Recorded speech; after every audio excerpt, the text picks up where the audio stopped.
Le pape François est mort ce lundi 21 avril à l'âge de 88 ans, annonce le Vatican dans un communiqué. Ce matin à 7h35, l'évêque de Rome, François, est revenu à la maison du Père, a annoncé le cardinal Kevin Farrell dans un communiqué publié par le Vatican sur sa chaîne Telegram.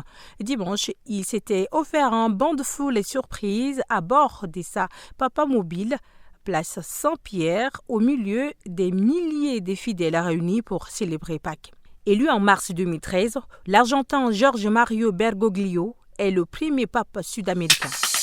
Le gouvernement tchadien et le comité d'autodéfense des Miski ont officiellement signé ce dimanche un accord de paix détaillé visant à mettre fin aux tensions persistantes dans la région du Tibesti.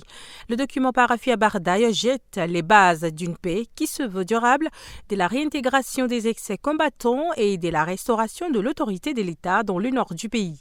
L'accord comporte 6 points principaux, un cessez-le-feu total et un engagement mutuel à la paix, amnistie et réintégration, dédommagement et suspension de l'exploitation minière, reconduction des défis envers l'État pendant une décennie, restauration des services de base et de l'autorité de l'État, paix durable avec des mécanismes de suivi, garantie présidentielle.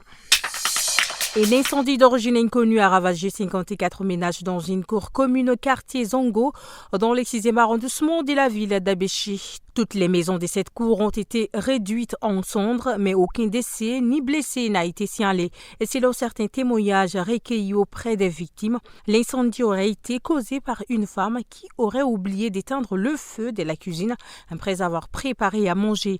L'adjoint au maire, Mahamat Al-Béchir Mustafa Marouf, s'est rendu sur les lieux pour constater les dégâts et a exprimé sa solidarité envers les victimes. Il a relevé que la cour était trop exiguë pour abriter 54 ménages. Ce dimanche 20 avril, le ministre des Infrastructures, du Désenclavement et de l'Entretien routier, Amir Idriss Kourda, s'est rendu à Moussoro, chef-lieu de la province du Bahr El Ghazal, dans le cadre du suivi régulier des projets d'infrastructures en cours à travers le Tchad. La délégation est venue évaluer l'état général des infrastructures de la province et accélérer la réalisation des travaux en cours, notamment la route Chadra-Moussoro. Le ministre a fait plusieurs annonces pour le développement des infrastructures dans la province du Bahr El Ghazal, notamment le démarrage des travaux de la route Massakori-Chadra est prévu pour le premier trimestre de l'année 2026 et la relance des projets d'infrastructures actuellement à l'arrêt dont la province sera mise en œuvre.